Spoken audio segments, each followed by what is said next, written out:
Hi, everyone, and welcome to the March Luncheon for YMWREA. I'd like to call upon Lindsay Ornstein, our chairman from 2017, to give today's invocation. Lindsay? Hi, guys. I don't know about you, but I miss Broadway so much.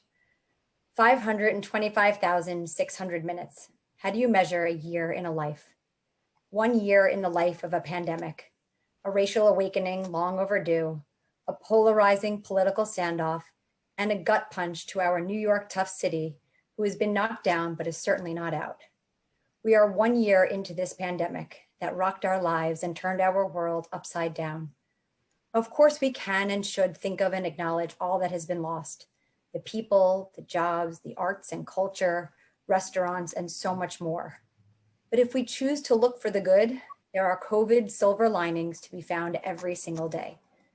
The time spent with our families, the kindness and compassion of strangers, the kindness and compassion strangers have shown one another, the selfless frontline workers who continue to put our lives ahead of their own, the brilliance of science and technology, the resolve of public and private partnership when unified in shared goal.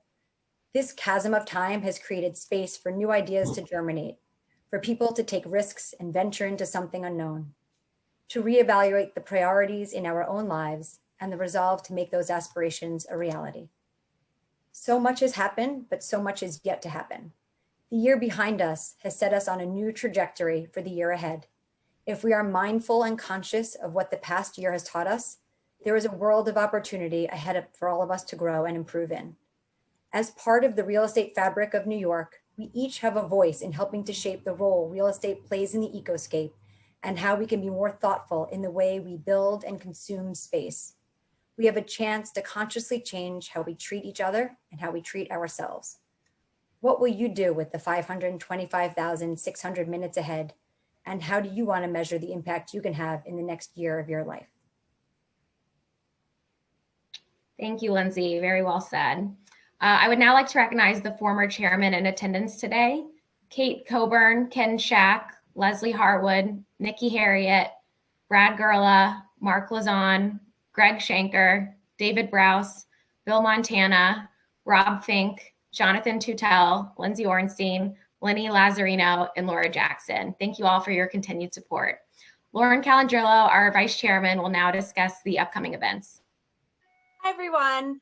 So our first in-person event is coming up next Saturday, March 20th. We'll be doing a cleanup of Madison Square Park.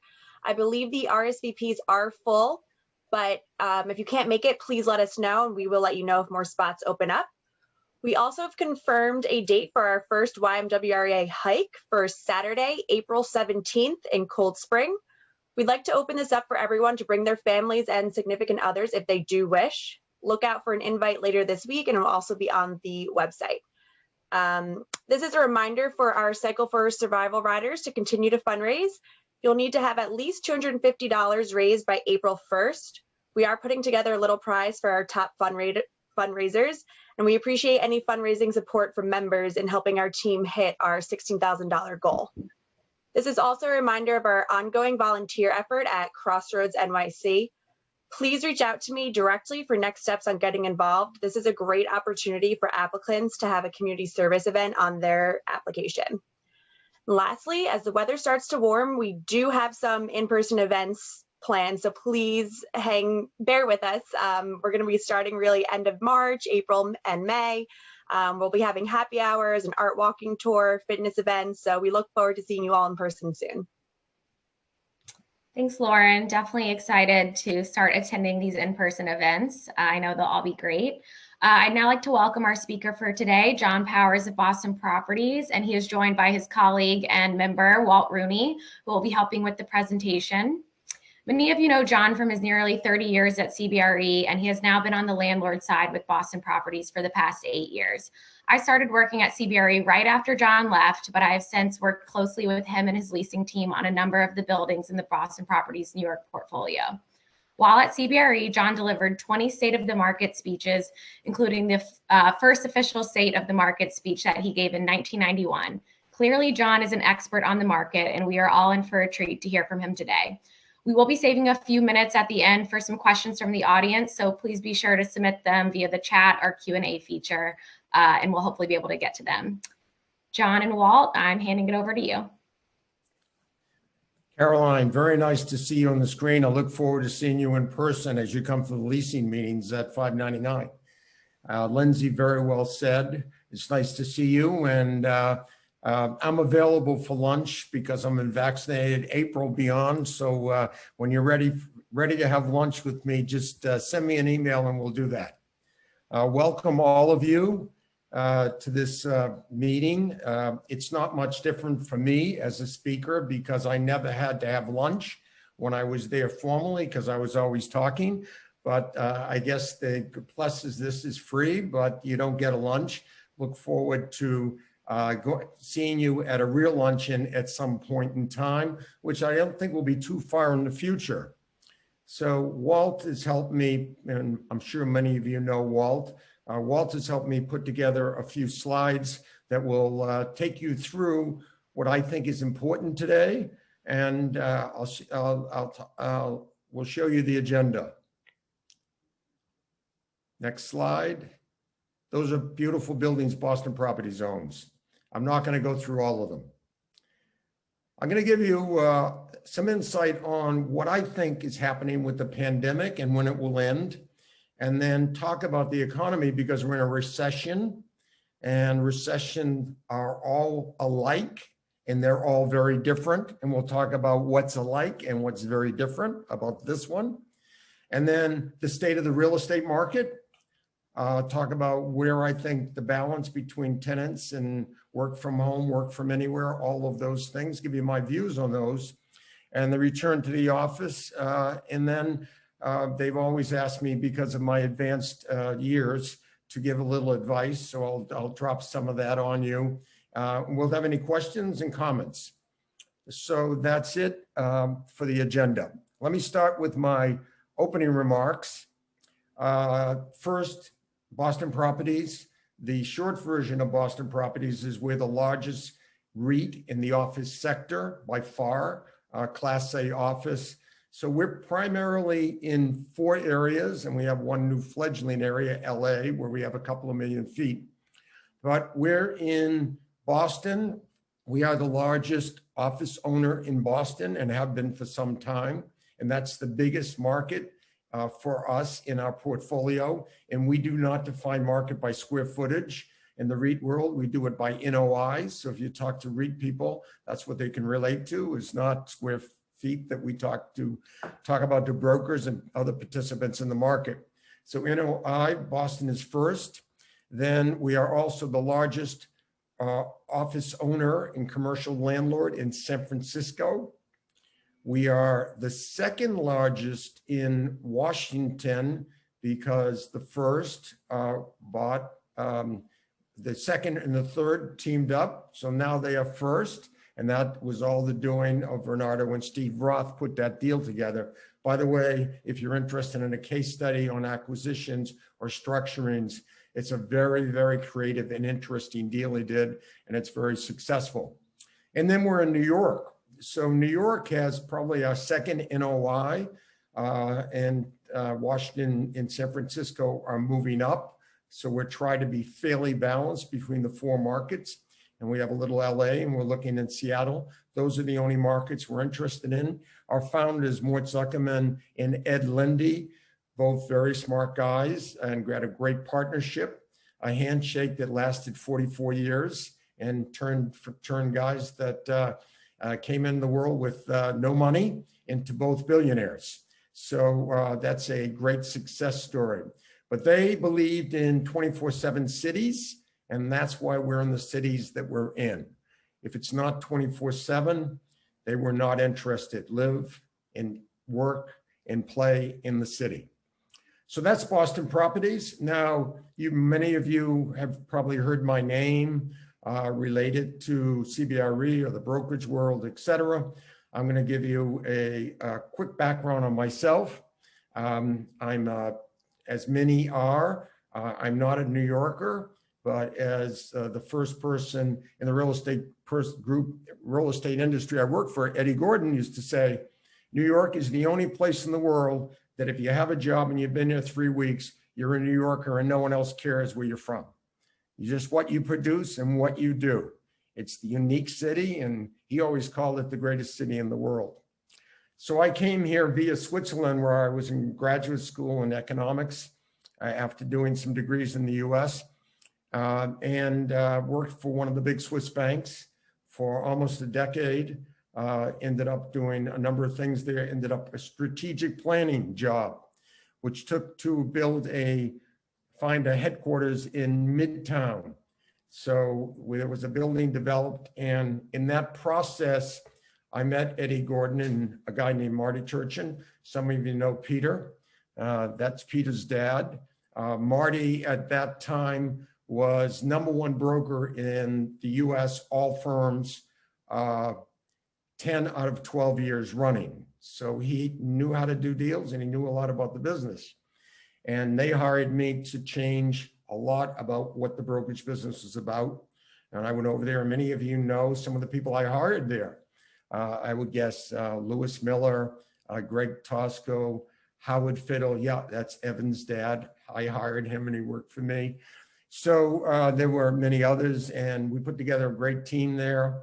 In the early days, I remember going on pitches with David Levinson and Bob Alexander. I pitched business with Marianne Ty. You may know some of those. We recruited Steve Siegel. I was his brokerage partner for a few years.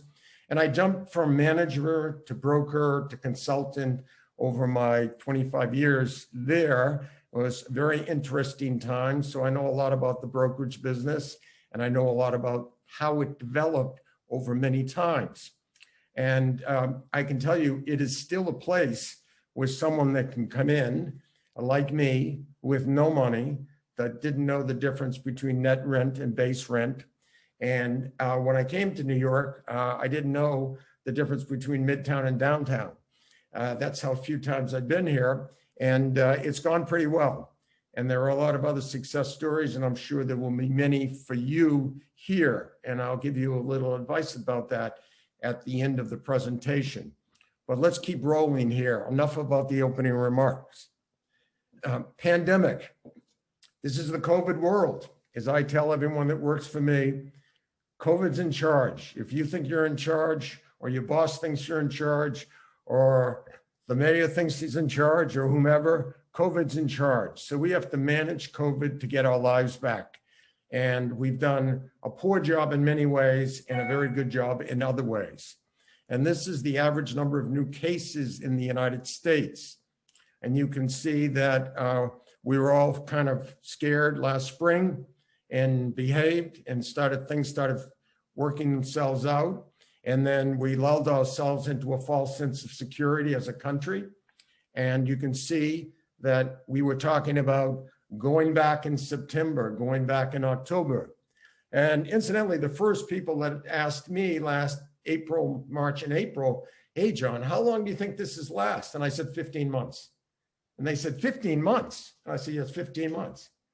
Why 15 months? It's so long.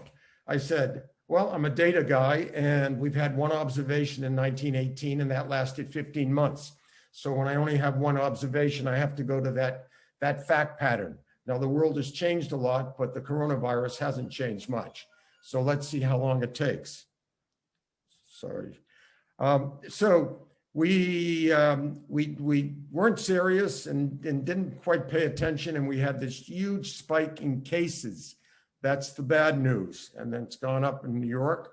And then after that happened, people got more serious because more people ended up in the hospital and more people started dying nationally. And this was a national phenomena. And then Walt, next slide.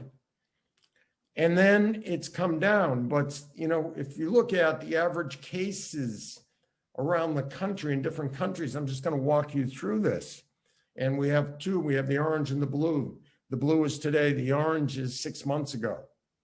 And the average cases, so we go the US, and you can see the number there is almost done. And you can also see in all other countries, it's had pretty much the same phenomenon in the developed world. Developing world's a different story. but we have a lot more cases now, even though we know a lot more about it. So that's counterintuitive, and people are just not paying attention. And look, by state, look at New York State, New Jersey, Connecticut, Massachusetts, California. We are now running twice as high as the national average, and we were 20% of the national average in New York City last September. So that's not good news for us. And then if you look at the counties, you can see the counties are all up over what they were last September. So bad news on the pandemic, we have not been able to control this through masking and social distance. And I mentioned 1918. If you get pictures, I went back and I got a lot of pictures very early on of what would happen in 1918. And all the beds were 6 feet apart and everyone had a mask on. So it's 100 years ago. You think we would have figured it out a little quicker. Let's move on to some more good news. Well, first, let's go through this rate of transfer. I'm sure you've all studied a lot about the virus, and I'm not an expert in viruses, but I am a little bit of a math guy. And this rate of transfer is very important, and we have not been able to bring this down. We brought it down last spring, and that's why it went down really quickly. And then we kind of forgot, and it went up really quickly. That's the graph. So this shows the rate of transfer, and the rate of transfer is how many people are getting sick versus how many people are getting better, right? So if a lot more people are getting better than getting sick, the rate of transfer goes down. So you all know something about numbers and math and interest because you're in the real estate business. So you all know that if you have your money invested at 10%, it's twice as good as it's invested at 5%. And you all can probably do a good amount of compounding if looked at the compounding interest. Well, the virus compounds daily, and we're not used to compounding daily numbers. So let me just give you the math. So if you have the virus and the virus is expanding at 2% consistently for the year, it's like you started with $1,000 today and you end up at the end of the year with $300,000. That's what compounding daily at 2% does. It's crazy when you think about it, but that's this virus. Secondly, when it starts going down, which I'm going to talk about in a second, it can drop fast. So if I gave you the same $1,000 and I took a reduction of 2% per day, just think how much money you'd be left at the end of the year. If you didn't have your calculator out, I'd be surprised if anyone here found it was $3.10. Not a lot of money from the 1,000, right? So this rate of transfer is very important to watch. And this is what I'm going to base my kind of projection on when I talk about opening up, right? It's the virus and the rate of transfer. Now, clearly, there's a couple of other key factors here, and that is, number one, the death rate, because people are dying. And number two, the hospitalization rate, because if we overrun the hospitals, then someone that has a heart attack can't go to the hospital, and who knows how many people this corona kills. And that's where we were in New York in March and April when we all got very scared, and we all did what we had to do when we drove this thing down to a very low number. So now we move to some good news. We have the basics. How much virus do we have, and what does the rate of transfer do? And this is important. This is important. This is what I'm looking at because I'm trying to figure out when we're going to open things up, when tenants are going to come back. So because of what we've done and not control the virus, the negative part of that is a lot of people have suffered and died. The positive part of that is we already have some immunity. And now we have these amazing vaccines that were never even thought of in 1918. They only had immunity and social distancing and masks at that time. Plus, we have some treatments that I won't go into for those hospitalized. And the vaccines have now been distributed, and we have 3 of them, and they're all pretty amazing. And by the way, I'm on the what we call, my generation calls, and you will be calling soon, the vaccine clock, right? So as soon as you get your first shot, you're like, I'm on the clock, right? Now, are you on the Moderna clock or the Pfizer clock? 4 weeks or 3 weeks, and then 2 weeks? Because as my boss said, when you go on the Moderna clock, it's like the people in World War I. You don't want to take your head out of the foxhole when the leaders are at the peace conference. You might as well just keep your head down in there. So when you go on the clock, you got to be careful. Most people are going to be careful, although you get a lot of immunity, but then you're done. All right. And so now there was a special on the Today Show this week of vaccine vacations. Hey, got the shot, take a vacation. Your whole world and your whole point of view will change after you've been vaccinated second time, and you wait the 2 or 3 weeks required for the immunity to kick in. And that's where we're going. And that's what this chart says. And this is a steep curve on the vaccine side, because now, in addition to the Pfizer, which we're running at almost 2 million a day between Pfizer and Moderna, divide by 2, that's 1 million a day. 1 million a day, that's 30 million people in the country in a month. Now we're going to April. April, the math changes, right? So April, the 2 million a day from Pfizer and Moderna are going to 3 million. So that's 1.5 million a day. And then what's going to turn this tide very quickly from what I was projecting in September to earlier on is J&J. Because J&J is contracted to deliver starting April, 20 million doses in March, 1.1 million a day in April. So you start doing the math on that and go, wow, that's 35 million people. And then we add that to the 45 million people, we're getting 75 million people vaccinated and finished a month. And those numbers start adding up quickly. That's why this curve has a very steep slope. And we're still having people that have the vaccine, because I showed you in the other curve, we don't have a negative rate of transfer, and it's still going, particularly in our city. Good news is, I think everyone on this call, and you are the last in line, being the young people and the healthy people. I was in the first part of the line. So I benefited from that. And that also has dropped the hospitalization rate already, because 80% of the people that are hospitalized are over 65, and everyone over 65 has now had the shot in New York that wants it. So already the news is starting to turn. So I'm talking to people and myself. I will be going back regular by the end of March. I'll be in the office all the time. I've talked to a lot of people in their 60s, senior people in this industry. Some people that got it for different reasons. Some people that scheduled to get it because they're over 60 or over 55. And that's going to happen quickly. That's going to happen over the next couple of months. So we are running an occupancy at, I'm going to give you our numbers compared to normal. Last year in a weekend, we went from 100% to 80 to 22% over one weekend in March. We dropped down to 4%, which is like a Sunday. And then we moved up last summer, up to 18%. Remember, we were all optimistic that it was going to all be good by September. And then we hit 18% was our high, and then it started dropping back down to 7. So now we're up to 16, 17, and I'm predicting we hit over 20 in April, and 25 to 30 in May.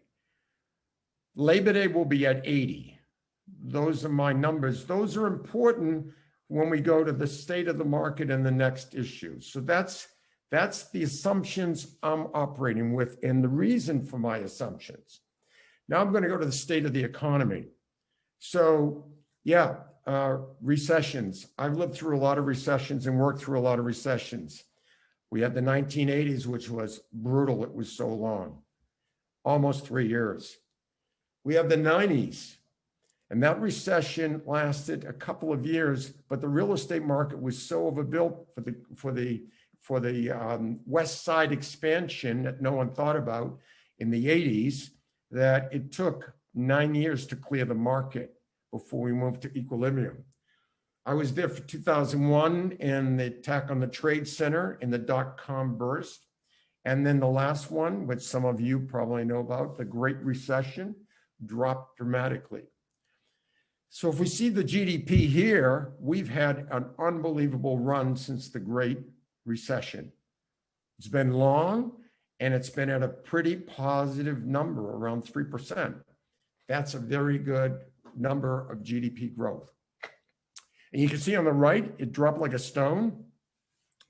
And now it's inching back up. So the question is, when will it recover? So let's go through a couple of other pieces.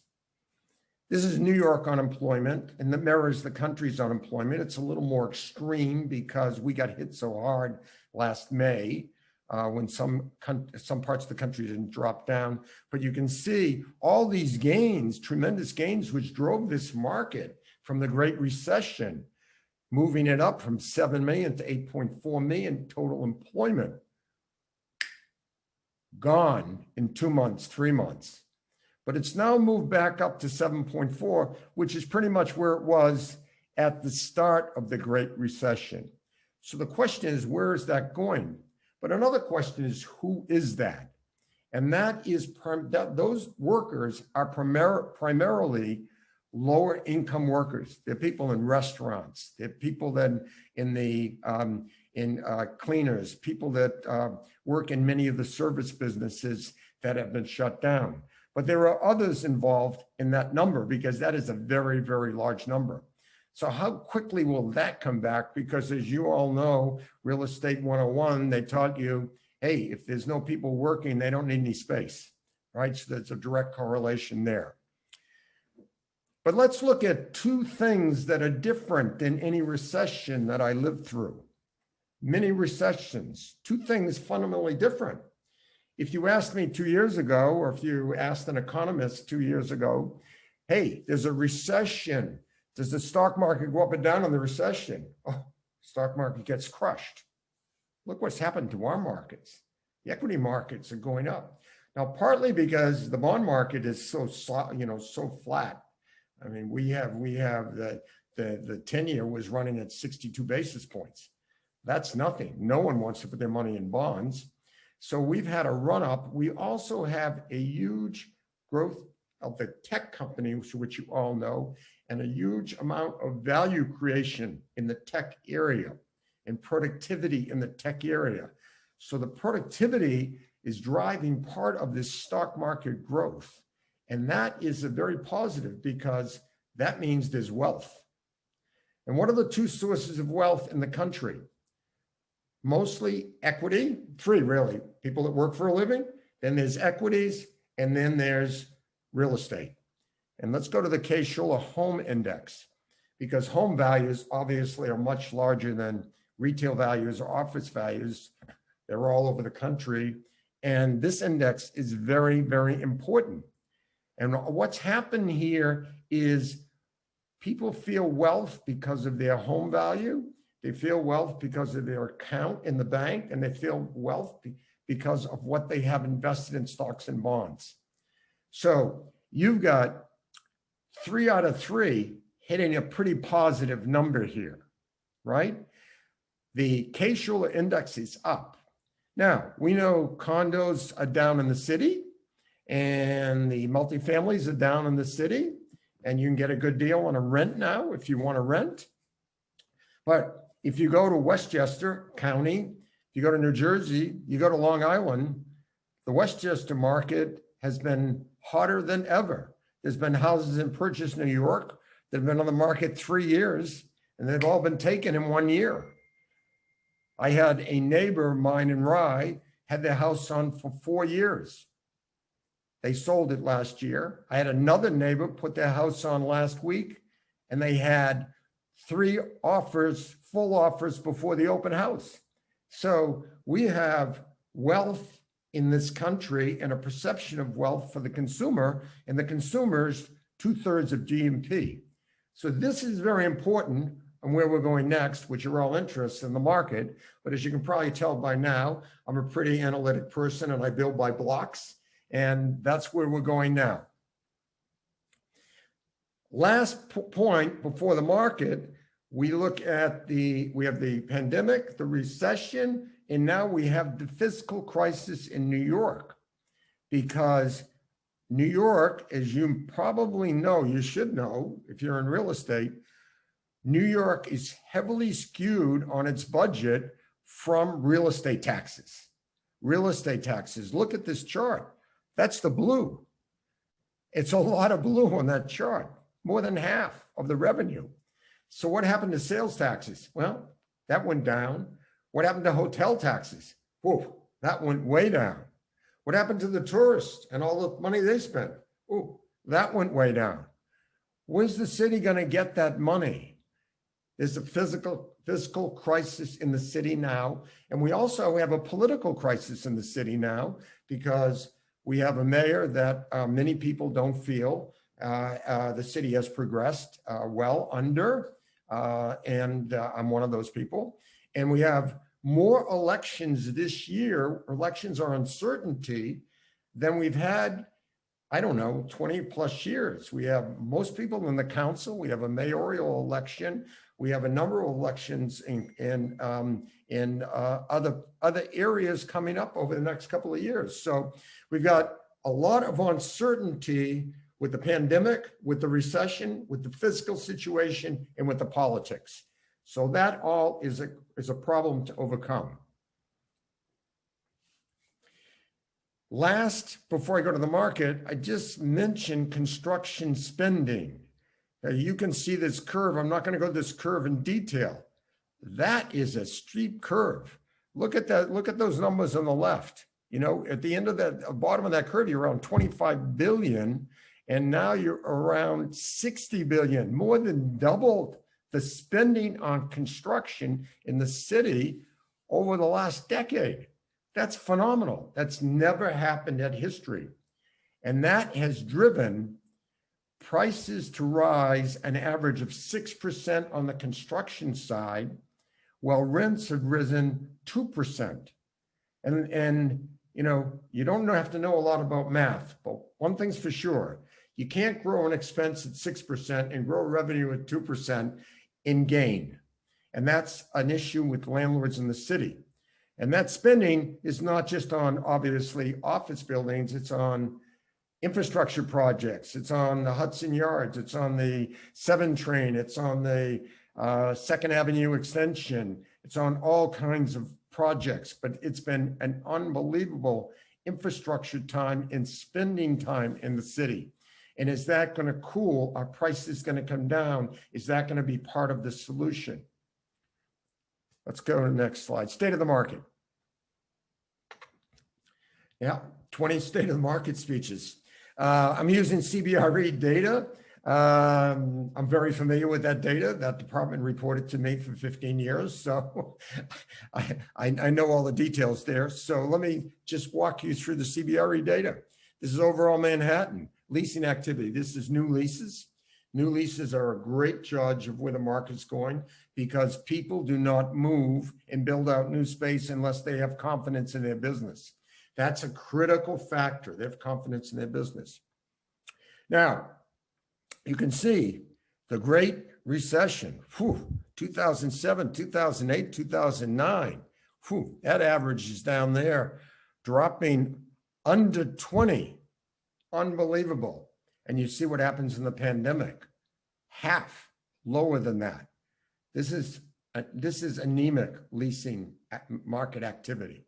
And a lot of that started before the pandemic. If you look at those deals, 3/4 of those deals, more than 3/4 of those deals were in paper when the pandemic hit. They got a little retrading, a little whatever, and they got done. And the landlords, I'm sure, are very happy that those are done. So where's that line going? And where are rents going? So we look at overall availability rate. So what's the availability rate? And this is the availability rate from CBRE with JP's editorials with Walt's help. And the editorials are the dotted green line and the dotted red line. And those are the lines that are with me every day in my head as I look at the market. And what I know from my many years is that if that availability rate goes below 9, it moves into a landlord market and things tighten up and tenants have choices in New York because it's a 420 million square foot market, but don't have as many choices. And when that moves to red, tenants have lots of choices, and that's pressure on landlord. So we crashed through my dotted red line in this pandemic, and it's up to 15.4. It's going higher. It's going higher.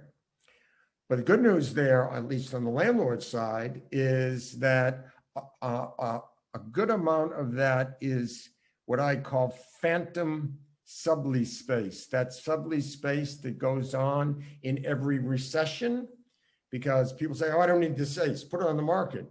And broker goes out and puts it on the market. And then someone says, it's very hard to lease 100,000 feet with 6 years of term. There's no capital to amortize it. So unless you get a deal with the landlord, it's not going anywhere. And what will happen as the recession fades is the sublease, as quickly as it went on, will evaporate from the market. Now, that's not all of it. We've got some big sublease space that's come into this market that's going to be here because it's got term on it and it's got product on it. And that's going to stay. So it's a sorting out that you have to do as brokers, thinking of what is real and what is not real, because the stuff that's not real doesn't really affect the red line and the availability rate. It's a phantom line.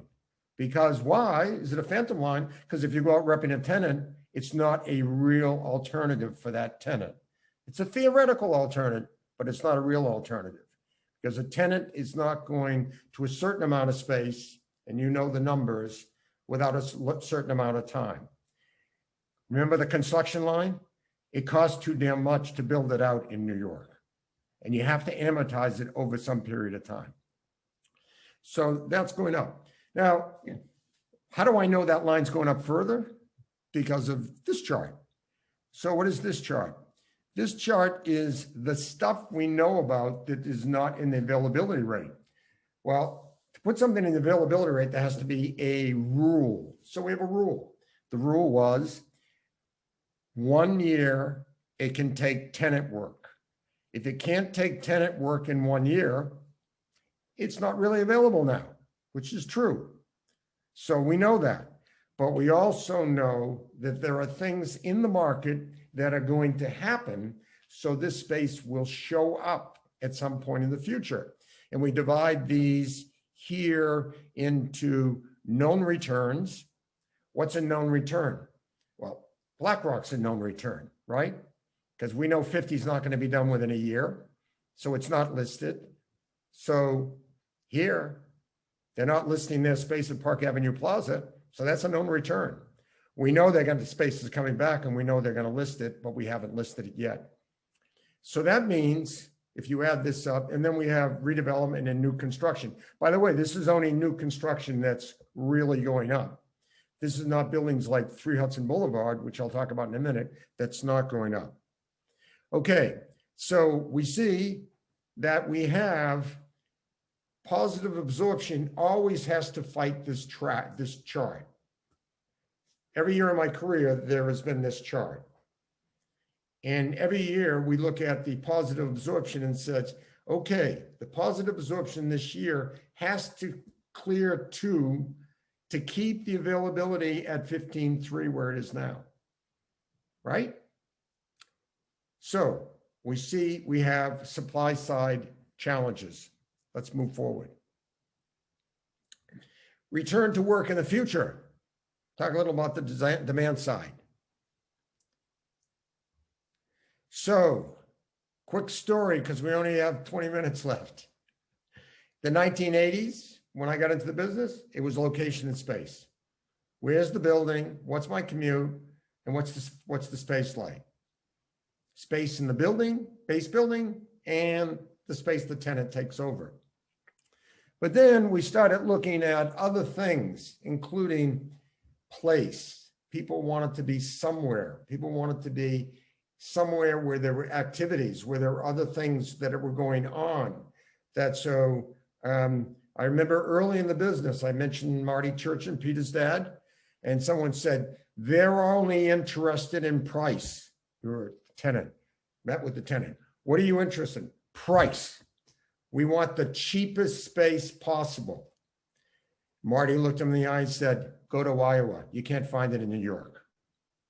All right. And that's the reality. If you really want cheap space, you should move out of the city, because New York has only been a city for high margin businesses.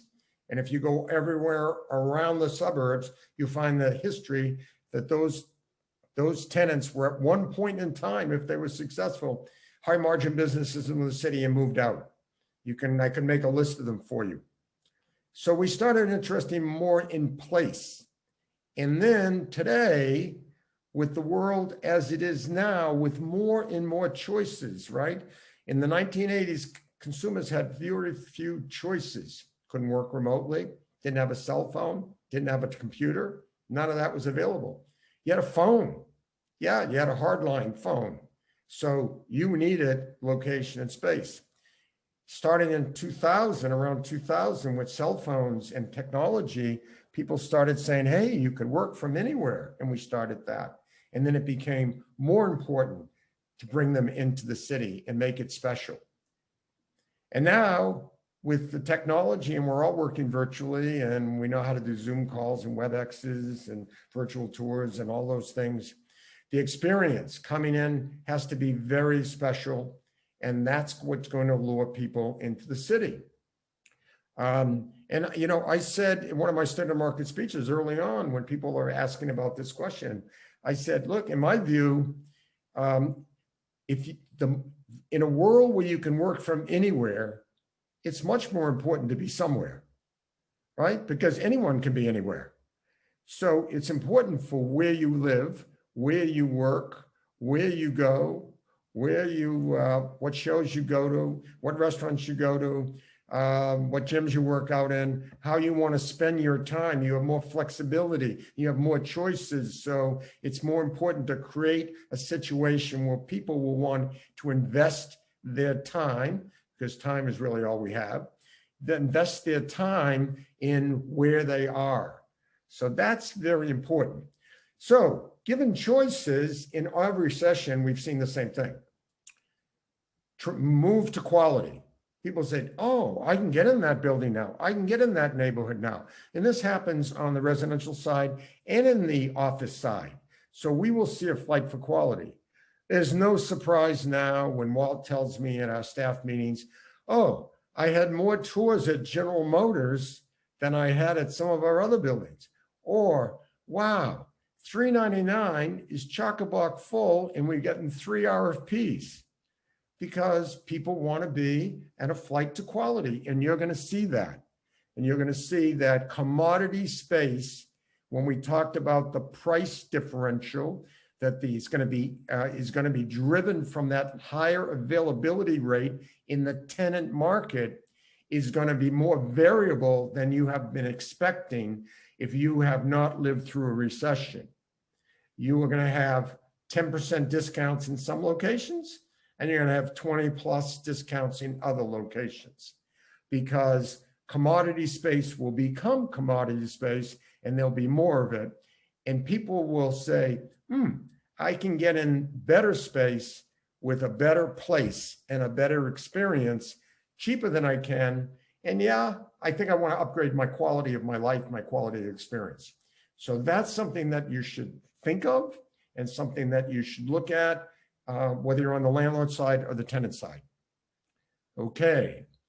Now I'm going to tell you now a couple of projects that we're doing, which is so that you know we're taking our own medicine, as they say, or or we're doing what I'm telling you, that we're spending our money with what I'm telling you we're doing.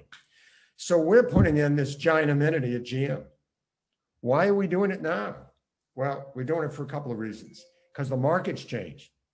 10 years ago, we didn't need to put in amenities at GM. Everyone wanted to be at GM. You had the park. It was a great place. Now we don't have just the place. We need an experience. So we were able to put a deal together with Under Armour, which released all of the ground floor space on the south side of the building and the entire second floor. We took back the second floor of the building, 25,000 usable square feet with very high ceilings. And I looked at this in this pandemic and I said, wow, this is a great opportunity for us. We need more experience into GM. We're going to get it. Where can we get it? Want something that's accessible from the downstairs area, easily accessible. Couple of elevator banks, very good. Only one floor. You can walk it if you want. It's a high floor in the lobby. And we are putting in a really spectacular health and fitness area there. We're putting in a conference facility you can see on the top, but a conference facility that's divisible in 3 parts. So it'll be very unusual when we use all of that. And this is just for the tenants at GM. This is not a convene or an ETC. And we're putting in food and beverage during the week because that area is very expensive to have food choices unless you're on an expense account budget. So this is something that, and Walt has a couple of slick renderings here. You should all come up and see it when it's done. You know, this is a room set up for yoga. These are the above Equinox standard, where I've been a member for 20 plus years, above Equinox standard gym. And conferencing 3 ways. We show it here, all opened up. ETC, which is the firm from London that competes with Convene, is running that for us. I visited them in London. They wanted to break into New York. They have one location that they started in Madison. I love the vibe. I love the feel. Brought them over here. They're doing a great job. This is in construction drawings right now, and we'll deliver this probably a year from now. A year from now, it will be open. A lot of money. A lot of convincing our management team that we had to invest in a building like this, but going for the experience. Let's move on. I don't want to run out of time. This is going to be great. This is going to be great. It's already great. It's just not open. This is what we're calling the U at 601. When I took over Boston Properties in 1114, I knew the whole portfolio really well, and I knew this building really well. But I said to myself, when was the last time you really spent any time in what we call the atrium? So I walked out of my office one day. I went over, I looked around for lunch. I got a sandwich. I sat down. I listened to the piano player, and I left completely depressed. And I go like, this is terrible. This is a huge opportunity. It's a giant space. It's got volume. It's got light coming in it. We need to do something with this. So we made a deal with Citi to take them out of the whole small building, rip that building out, changed the elevators, changed everything, changed the curtain wall. We took it down to steel and concrete with 24-hour fitness and Hillsdale still running, which was not easy to do. Put in the 200,000 feet with outside gardens and moved the window line up to 7.5 feet and made it a really spectacular building. It went on the market, 200,000 feet. Most even never saw it because NYU Langone rented for 30 years. So that was great. We did the job.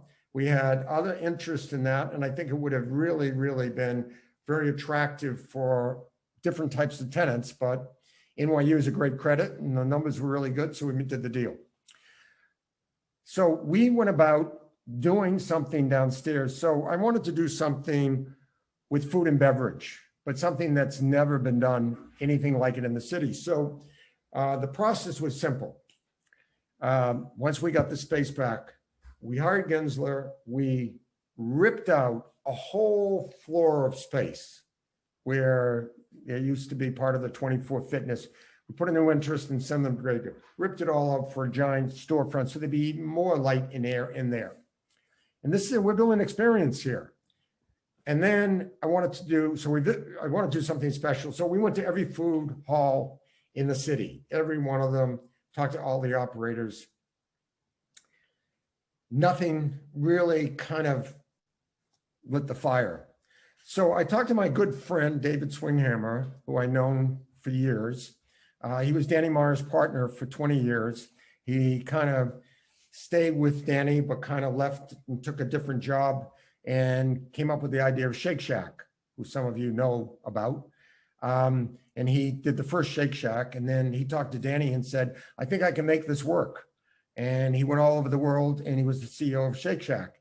And as we all know now, it worked pretty well. So he left with a big bank account, and he's a good friend of mine. And I said, what are you going to do now, David? He said, well, I don't have to do anything. I said, well, I know you have to do something because you're not just sitting around all day. You've been working 80 hours a week for 5 years, flying all over the world, putting Shake Shacks I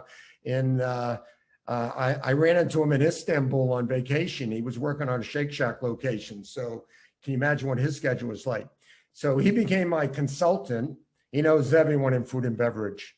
And we hired this woman that had put together the food hall in DeKalb Market in City Place in Brooklyn was the closest. Anna is amazing. She's had a couple of restaurants in New York, self-made person in their 40s, got them experience. And we brought her in to do this with David. And David wasn't interested in, he's be a consultant, but he wasn't interested in doing this. And I said to her, Anna, this is a good opportunity. Why don't you come in? And she said, well, I don't have any money. I'll have to get money. I said, I don't want you looking around for money. We'll come up with the money. We'll work a deal. We'll bring you in as a partner, and we'll go out and find amazing opportunities for food and beverage. So we have all of our food and beverage operators have never done anything north of 14th Street or under 36th Street. There's none that's a chain except, and they're not a chain, but they have done something above 14th Street. That's Casanori. And we're doing Sugarfish across the street in 599. We're talking to them about their open day. The people on this call probably know those names. Some of them, Caroline, am I on the right track? Yes? Yeah. So they'll be there. They're all built out. It's done. It's amazing. We just need COVID to go away. We're going to open it. It's going to have music, entertainment, everything. This is called experience. Okay? Experience. And it's happening. Okay, one more and then we'll take some questions. One more slide. The Navy Yard, you got to get over there and see it if you want to know what amenities are like.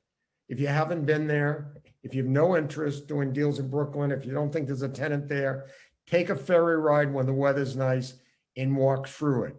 It's the new standard for food and beverage, and Swingham helped me with that too. It's amazing. And conferencing and outdoor space. Billy Rudin's our partner. So if you know Billy, you know there's a basketball court outside. So pretty cool, pretty cool. So I'll leave you with those three. And now we're going to finish up because one second, time. I've got too many messages on my phone. Can you imagine that? I can't see what time it is because I have so many messages on the phone. Quick on 3 Hudson Boulevard, spectacular site. Avenues on 3 sides. How many buildings have avenues on 3 sides? And Hudson Boulevard is more than an avenue. If Park Avenue, building to building, is 1, Hudson Boulevard, building to building, that's us to 66, is 1.7. So a huge amount of light and air. We got a tremendous design, food and beverage at the base. David Swayama did that with us. We brought in 2 architectural firms and a third one to design the food and beverage. It's all designed. We have CDs. We're going with that when we have a tenant. It's 1.8 million square feet, state-of-the-art building. Sometime have me back and I'll show you a presentation on that. And then we got the 343 Madison site, the MTA site going as well. Click through that. A lot of amenities there, different than 3 Hudson Boulevard. Why? Because it's an amenity-rich Grand Central, right? So have to do some things, not as worried about food and beverage in that location. Okay, we're almost done, and I'm respecting the time here. Our career advice, questions, comments. So I'm going to give you career advice very quickly that I give to young people. 3 parts of the business: buildings, architectural, building systems, layouts, floor plates, design, everything to do with buildings. That's one part of our business. Part 2, money, financials, returns, accounting, book versus cash, IRRs, NPVs, all of that. Third part of our business, people. People do everything. People operate everywhere. You cannot do anything with buildings. You cannot do anything with money without having people. People are a key. People relationships get things done. They cut through things. They move you from the back of the line to the front of the line. They put you in the line. Key thing. Remember, you have personality types, you have personality profiles, you have gifts, you have things that you're strong in weekend. I've known them all in the city, all the great ones. No one gets 3 A's. No one gets 3 A's. Support your weaknesses through training, skills, acknowledgement, etc. Build on your strength. Partnerships is a great way to take care of your weaknesses, but unfortunately, most young people pick partners like themselves, not different than themselves. One story, Eddie Gordon, you've heard of him. I worked for him for 3 years, and he said to me one day, "Hey, John, I'm older than you are, but not that much older, but I've got a lot more money than you do." I said, "Wow." He said, "Yeah, a lot more. I'm really rich." "You're doing really well, but you're not rich." I said, "Oh." He said, "Why do you think that is? We both started with nothing." And I was like, "I don't know." He said, "Go home and think about it. Spend a week. Come back. Tell me why. Tell me why." And I came back and I said, I had a little list of things I could go through. You don't have it figured out, John. I'm going to help you figure it out. I know what I'm not. You don't. I know what I'm not good at. And I find ways to become very good at what I'm not good at through other people. And that was Eddie's secret. It was a secret of success. And he was rich, and he was a great guy, and he had a great life, and it was a lot of fun, and I learned a lot from him. That's it. If we have time for a question, I'll take it. If not, we can wrap it up. Oh, great. Thank you, John. And really, really interesting presentation and great career advice. We did have a couple questions come in. So one question was that Boston Properties was one of the earlier landlords willing to take on WeWork in their properties. Just wanted to get a sense of your viewpoint on them today and their future in New York and real estate. Okay, so I'm going to answer this. I'm going to try to be fast, okay? Go back to my career, pre-WeWork, right? One of the things that you didn't want to hear as a broker is, my son's really a smart guy. He and his 3 friends have this great idea. They need 4,000 square feet. Can you help them find it? And then I would go find some junior and say, you got to help me with this and I'll put you on another deal because I know you'll never make any money on this. And then I tell the guy, hey, they got to look at 5 spaces. Then they have to hire a lawyer. Then they have to hire an architect. Then they have to hire a contract. And then they have to sign a lease for 4 years. And the guy says, isn't there a better way? So there's a better way. We work. It's a much better way. You go in, if you double your size after 3 months, you have a little conversation, you write a little check, and you move somewhere else. It was, and I told Adam this early on when I met him, and I met him early on, of course, with the Navy Yard and whatever. It was the most underserved section of the real estate market. Regis did a little better job, but not a really good job, because they took care of one problem, but they left a lot of other problems that people had that have small spaces. So yes, small space works. You know, there's lots of questions. We have BXP Flex in Boston. I don't really want to do it in New York. There's not enough money into it. And in my view, there's not enough judgment. So yes, I think that co-working is there. I think they were very innovative in how they did it. I'm halfway through Billion Dollar Loser. You should all read it. I just finished. Yeah, and so the transition from Adam to Sandeep was perfect. They were at the point where they did all the visionary expansion stuff, but they had to run a business. And Sandeep is a hard-nosed retailer. That's why they're getting rid of a lot of locations, pulling things down. They have KPIs.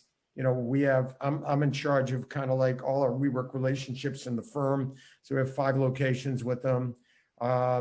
Smart guys. So yes, that's my answer. They're going to be around.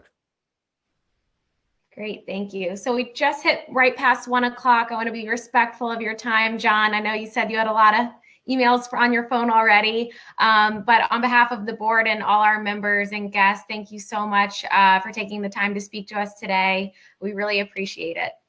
So thanks to you, and good luck with all of you with your careers, and a special thanks to Walt Rooney, who, by the way, I'm not his boss, but I guess I'm his boss's boss or something. He's doing quite well in his career here, as I'm sure you all know. Take care. Nice to see you all. Thank you. Bye. Thank you. Thanks, John.